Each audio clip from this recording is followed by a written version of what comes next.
Hey there gamers, welcome to Insightful Gaming. Today we're diving deep into a fantastic Necromancer leveling build for the latest Diablo season, one of my all-time favorites.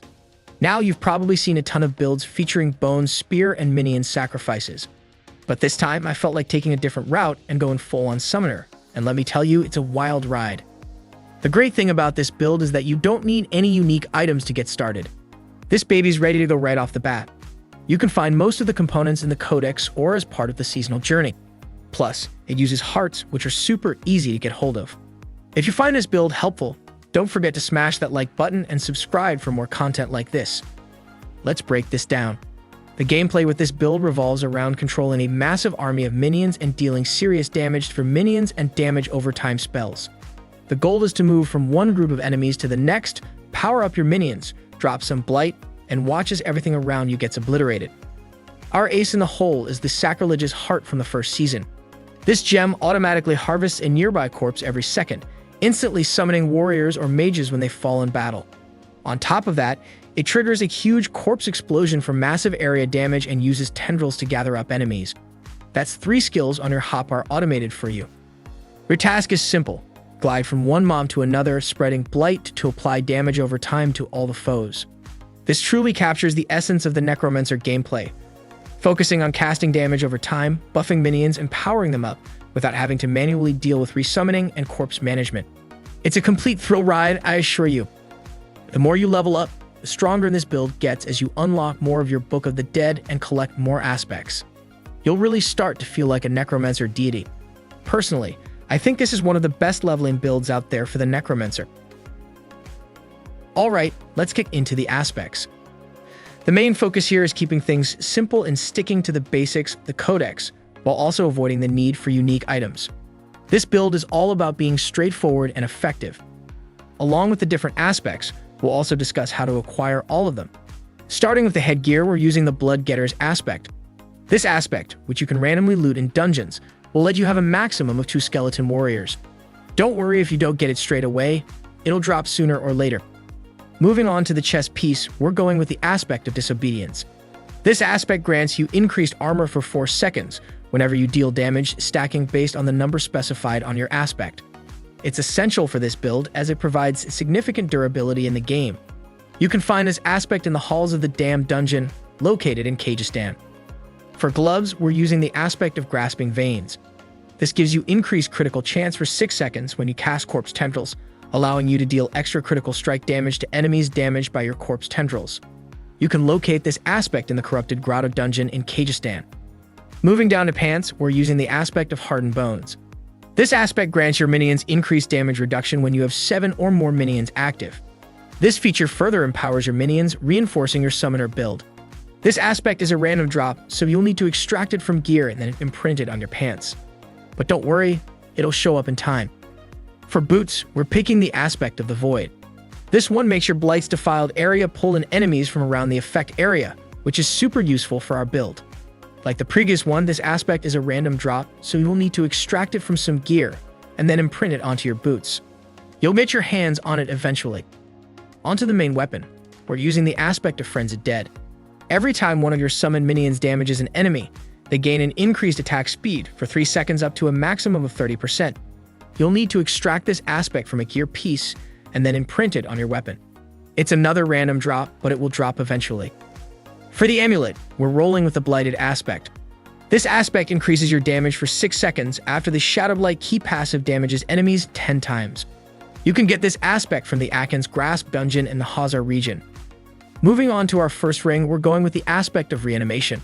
This gives your skeletons increased damage while alive for 10 seconds. You can find this aspect in the Alderwood dungeon in the Skoskland region. Finally, for the second ring, we're using the aspect of Decay. Every time the Shadowblight key passive deals damage to enemies, it boosts the next Shadowblight's damage within 10 seconds, and it can stack up to 5 times. As with many of the other aspects, you'll need to extract this one from a gear piece and imprint it onto your ring. It's a random drop, but it's bound to come your way sooner or later. Alright, let's dive into our Book of the Dead setup for this game plan. Starting with our skeleton warriors, we're choosing the Reapers. What's cool about these guys is that they have a 15% chance to create a corpse from enemies, essentially carving the flesh right off them. This is super useful for us as it generates additional corpses that we can take advantage of. Moving on to our mages, we're going to select Shadow Mages. In particular, we're going for the middle skill, which gives our Shadow Mages a nice power boost. They'll fire an extra Shadow Bolt with every 6th attack. Finally, for our Bone Golems, we're choosing the most right side option. This one's a bit of a trade-off. We get a boost of 10% to our attack speed, but at the expense of the ability to summon a Golem. Don't worry though, the increased attack speed can really make a difference in our overall performance. Alright, let's jump right into the talent tree.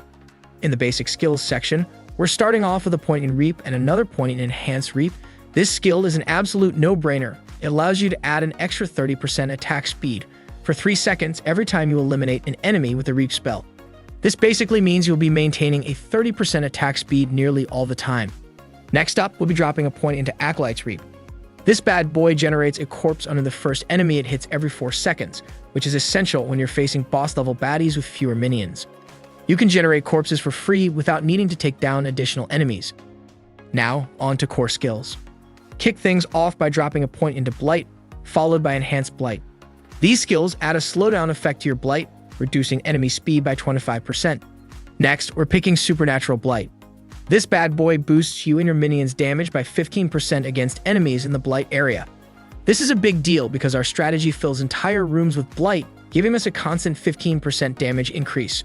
We'll then be allocating 3 points into Unliving Energy, bumping our maximum essence by 9.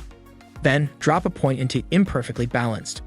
This makes your core skills cost 3% more essence, but in turn, they deal 5% more damage. Finally, invest 3 points into Hew Flesh. This skill gives your damage a 12% chance to generate a corpse at the enemy's location, doubling this chance when facing bosses. Moving on, we're allocating 5 points into Corpse Explosion initially, but only 1 point if you're leveling. This lets you blow up a corpse, dealing 70% damage to surrounding enemies. Next, put a point into Enhanced Corpse Explosion to extend the blast radius by 15%, followed by a point in Blighted Corpse Explosion. This skill turns Corpse Explosion into a Darkness skill, replacing the explosion with a Vile Miasma, dealing 110% shadow damage over 6 seconds. We've got 3 different passive skills in this tree.